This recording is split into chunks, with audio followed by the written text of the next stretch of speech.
Welcome back to BCN news. Eluru జిల్లా కలిదిండి, సానా రుద్రవరం గ్రామాల్లో వంగవీటి రంగా విగ్రహాలకు అవమానం జరిగింది. గుర్తు తెలియని దుండగులు రాత్రి విగ్రహాలకి పేడ పూశారు. ఈ సమాచారం తెలుసుకున్న రంగా అభిమానులు ఉదయం కలిదిండి సెంటర్లో రంగా విగ్రహం వద్ద ధర్నా నిర్వహించారు. పేదల అభ్యున్నతికి కృషి చేసిన రంగా విగ్రహానికి పేడ పూయడం దారుణమని నినాదాలు చేశారు. దోషులను తక్షణమే కఠినంగా శిక్షించాలని ఆందోళన చేశారు. ఈ ఘటన రెండు వర్గాల మధ్య ఆధిపత్య పోరులో భాగంగా కొంతమంది వ్యక్తులు ఈ దుశ్చర్యకు పాల్పడినట్లు పోలీసులు భావిస్తున్నారు. త్వరలోనే దోషులను గుర్తించి కఠినంగా శిక్షిస్తామని తెలియజేశారు. రంగా విగ్రహానికి పేడ పూసిన దోషులను నెలాఖరు కల్లా శిక్షించకపోతే నియోజకవర్గ స్థాయిలో కలిదిండిలో రంగా విగ్రహం వద్ద నిరాహార దీక్ష చేపడతామని వైసీపీ జిల్లా అధ్యక్షుడు దోలం నాగేశ్వరరావు హెచ్చరించారు. ఈ సందర్భంగా రంగా విగ్రహానికి క్షీరాభిషేకం చేసి నాయకులతో కలిసి నిరసన తెలియజేశారు. జోహార్ వంగవీటి మోహన రంగా, జోహార్ వంగవీటి మోహన రంగా, జోహార్ వంగవీటి మోహన రంగా. మేమంతా కూడా మీరంతా కూడా కలిసి రోడ్డు మీదకి వచ్చి రంగా గారికి జరిగినటువంటి అమానుషమైనటువంటి దుర్మార్గమైనటువంటి చర్యను ఖండించడానికి మనమంతా కూడా రంగా గారి విగ్రహానికి దగ్గరికి రావడానికి రావాల్సిన అవసరం వచ్చింది. కొన్ని శక్తులు రంగా గారి విగ్రహం చూసి తట్టుకోలేకపోతున్నారు. కారణం ఏంటంటే ఆ ఫేస్ లో ఉండే చూపు, ఆ చిరునవ్వు, ఆ స్టైల్ చూస్తే మనలో ఎవరు లేరండి ఇలాగనేటువంటి దుగ్ధాలకు మొదలైంది. ఇప్పుడున్నటువంటి యువతను చూస్తుంటే 15, 20, 25 సంవత్సరాల కుర్రోళ్ళు చూస్తుంటే అరే రంగా గారు మన టైంలో లేరేంటి, రంగా గారు అన్ని కులాలు, అన్ని మతాలు, అన్ని వర్గాల వారికి అందరికీ కూడా ఎక్కడ అన్యాయం జరిగితే అక్కడ ఉండేవాడంట, మన టైంలో లేరేంటని ఇవాళ యువత అంతా కూడా నిరాశపడుతున్నారు. నిరాశ అవసరంలా. వంగవీటి మోహన రంగా గారి ఆశయాలను స్ఫూర్తిగా తీసుకువెళ్ళండి. మీరు ఆయన ఎక్కడ మంచి అంటే అక్కడ ఉండేవాడు, ఎక్కడ చెడు జరిగితే అది ఖండించేవాడు. అదే రంగా గారిలో ఉన్నటువంటి మంచి గుణం. ఆయన చుట్టూ అనేక కులాలు, అనేక మతాలు అందరూ కూడా ఉండేవాళ్ళు. రంగా గారి దగ్గర ఒక కాపులే కాదు, ఆయన కాపు నాయకుడు కావచ్చు, కాపు నాయకుడు కాదు, ఆ చుట్టూ ఉన్నటువంటి అన్ని కులాల నాయకులందరూ కూడా ఆయన దగ్గరే ఉండేవాళ్ళు. ఎవరు ఏ పార్టీలో ఉన్నా పార్టీకి సంబంధం లేకుండా నాయకుడు అంటే వంగవీటి మోహన్ రంగా గారు. ఆయన జయంతి వచ్చినా, వర్ధంతి వచ్చినా, ఎక్కడున్నా గౌరవంగా కార్యక్రమాలు చేసుకుంటూ వెళ్తున్నాం. ఎవరెవరు ఏ పార్టీలో ఉన్నా అంటే ఆయన అంటే అంత అభిమానం ప్రతి ఒక్కరి మనసులో కూడా చోటు చేసుకున్నటువంటి నాయకుడు. ఆ నాయకుడిని చూసి తట్టుకోలేకపోతున్నారు, విగ్రహాలు చూసి తట్టుకోలేకపోతున్నారు. ఎన్నికల ముందు కూడా ఇక్కడ అదే విగ్రహాన్ని, అంతకుముందున్న విగ్రహాన్ని అలాగే పాడు చేస్తే కదా మళ్ళీ ఏదో పెద్దలు అంటారు, ఒక రంగా వెళ్ళిపోతే 100 మంది రంగాలు వస్తారంటారు చూడు. అప్పుడు చిన్న రంగా గారిని తొలగిస్తే వాళ్ళు పెద్ద రంగా గారు వచ్చాడు లేదా? ఇంత ముందు కంటే అందంగా ఉన్నాడో లేదా? ఆయన చూస్తే భయం వేస్తుందో లేదా? అందుకనే నేనైతే ఒకటే చెబుతున్నా, రంగా గారి అభిమానులు ప్రజలందరూ కూడా చక్కగా ప్రశాంతంగా ఉండండి. ఎవరు కూడా వాళ్ళు రెచ్చగొడుతుంటారు. చూడండి, మనం మీటింగ్ పెడుతుంటే ఇందాక కల్లింగ్ సెంటర్ లో పాలాభిషేకం చేసి పూలదండలతో కార్యక్రమం చేస్తుంటే కావాలని చెప్పి వ్యాన్ పంపించి ఇక్కడ సౌండ్ పెట్టి హడావిడి చేస్తున్నారు. పశ్చిమ గోదావరి జిల్లా భీమవరంలో సంచార జాతుల స్వాతంత్ర దినోత్సవ వేడుకకు సంబంధించిన కరపత్రాన్ని ఆ సంఘ వ్యవస్థాపక అధ్యక్షులు ఎంబీసీ కార్పొరేషన్ మాజీ చైర్మన్ పెండ్ర వీరన్న ఆవిష్కరించారు. ఈ సందర్భంగా ఆయన మాట్లాడుతూ సంచార జాతులు సంఘం ఆధ్వర్యంలో గత 9 సంవత్సరాలుగా సంచార జాతుల స్వతంత్ర దినోత్సవ వేడుకలను నిర్వహించడం జరుగుతుందని అన్నారు. ఈ నేపథ్యంలో ఒకరోజు ముందుగానే ఈ నెల 30వ తేదీన భీమవరం వీరమ్మ పార్కు వద్ద ఉన్న డాక్టర్ బిఆర్ అంబేద్కర్ కార్యాలయంలో ఉమ్మడి ఉభయ గోదావరి జిల్లాలకు సంబంధించిన సభ ఏర్పాటు చేయడం జరుగుతుందని అన్నారు. రాష్ట్ర వ్యాప్తంగా ఉన్న అన్ని జిల్లా రాజధానిలో జిల్లా నాయకత్వం, రాష్ట్ర నాయకత్వం ఆధ్వర్యంలో ఈ దినోత్సవ వేడుకలను ఘనంగా నిర్వహించాలని ఆయన పిలుపునిచ్చారు. ఈ కార్యక్రమంలో ఆ సంఘ రాష్ట్ర గౌరవ సలహాదారు గంటా వెంకన్నబాబు, జిల్లా నాయకులు సాలా శ్రీను, చుండూరి రాజు, చింతా వీర్రాజు, చుండూరి నాగరాజు తదితరులు పాల్గొన్నారు. 30వ తారీఖు శనివారం ఉదయం 10 గంటలకే భీమవరం వీరమ్మ పార్కు దగ్గర ఉన్నటువంటి డాక్టర్ బిఆర్ అంబేద్కర్ భవనంలో సంచార జాతుల విముక్తి స్వతంత్ర దినోత్సవ వేడుక కార్యక్రమం నిర్వహించడం జరుగుతూ ఉంది.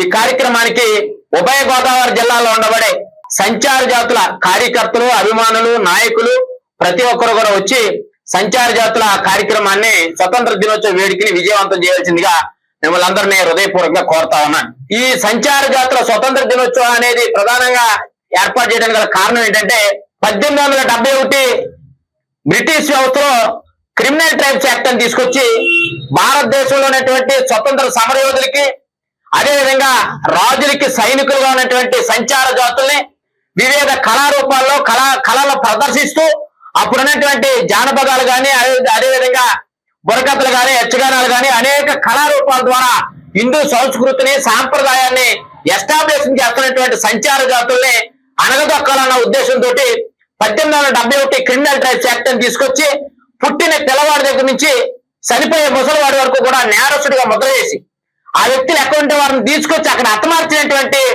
చరిత్ర బ్రిటిష్ వ్యవస్థలో ఉంది.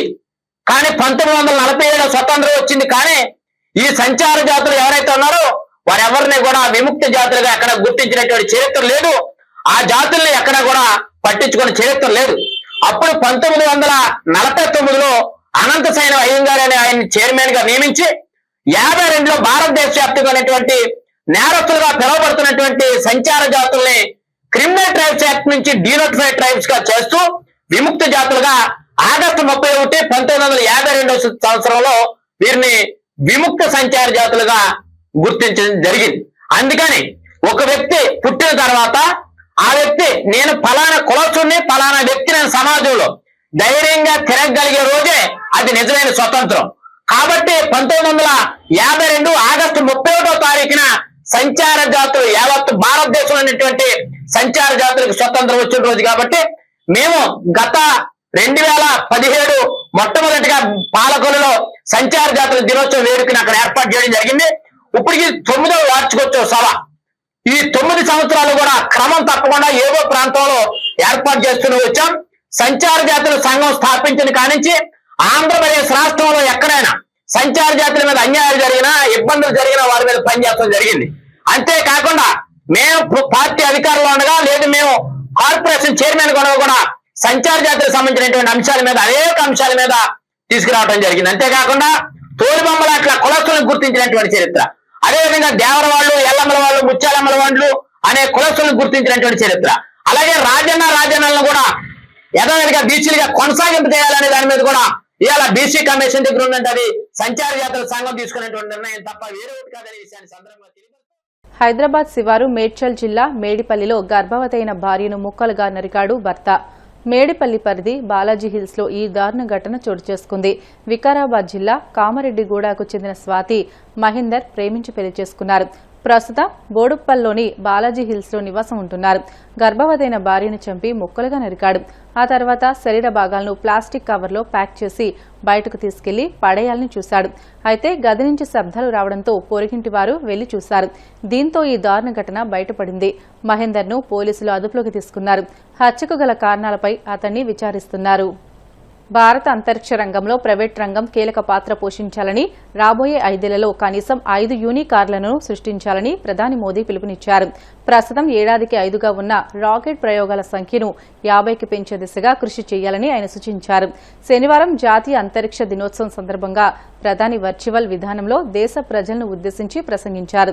గత 11 ఏళ్లలో అంతరిక్ష రంగంలో భారత్ సాధించిన విజయాలను ప్రధాని కొనియాడారు. ఒకప్పుడు నిబంధనలతో వెనుకబడిన అంతరిక్ష రంగానికి తమ ప్రభుత్వం ప్రైవేట్ భాగస్వామ్యం కల్పించడం ఒక వరంగా మారిందని, ఇది వరుస విజయాలకు కారణమైందని మోదీ వివరించారు. अभी भारत ने international olympiad on astronomy and astrophysics उसकी मेजबानी भी की है.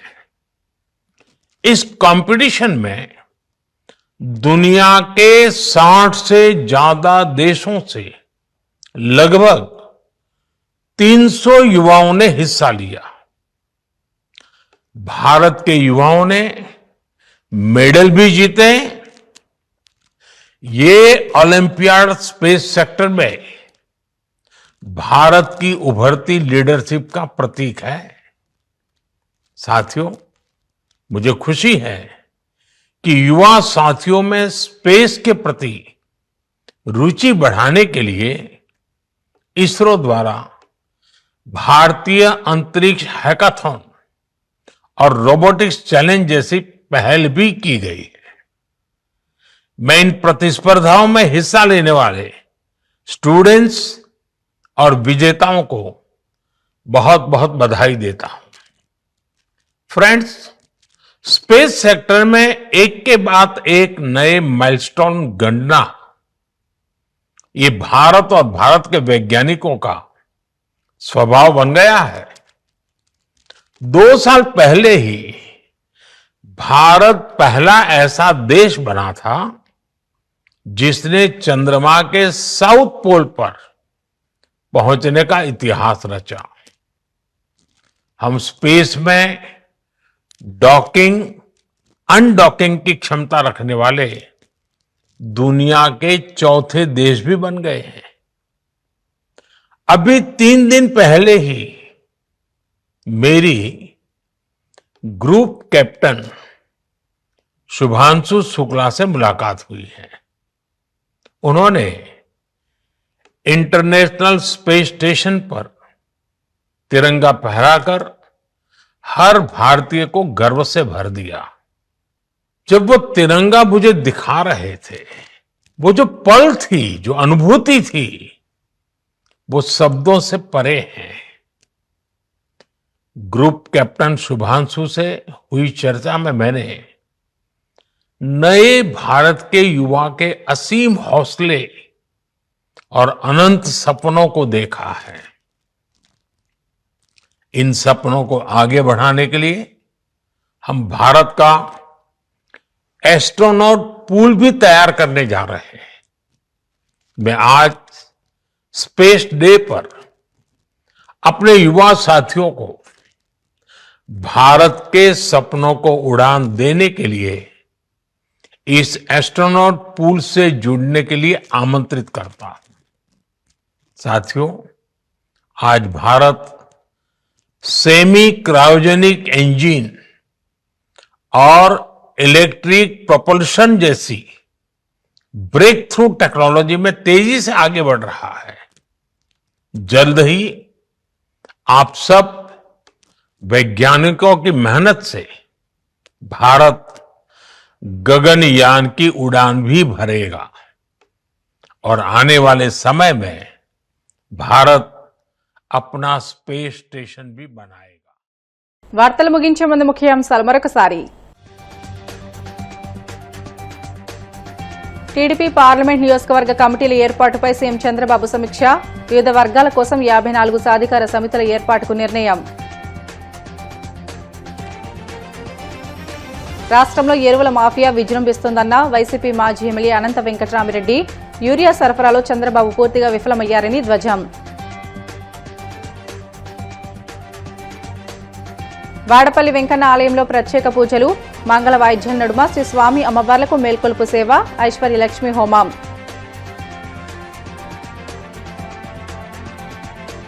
భారత అంతరిక్ష రంగంలో ప్రైవేట్ రంగానికి ప్రధాని మోదీ భారీ టార్గెట్. రాబోయే 5 ఏళ్లలో 5 యూనికార్లను సృష్టించాలని పిలుపు. ఇవి ఇప్పటి వరకున్న బులెటిన్లోని అప్డేట్స్. మరిన్ని వార్తల కోసం BCN digital YouTube channel, Facebook పేజీని ఫాలో అవ్వండి. అప్డేట్ వార్తల కోసం ప్లీజ్ డూ సబ్స్క్రైబ్.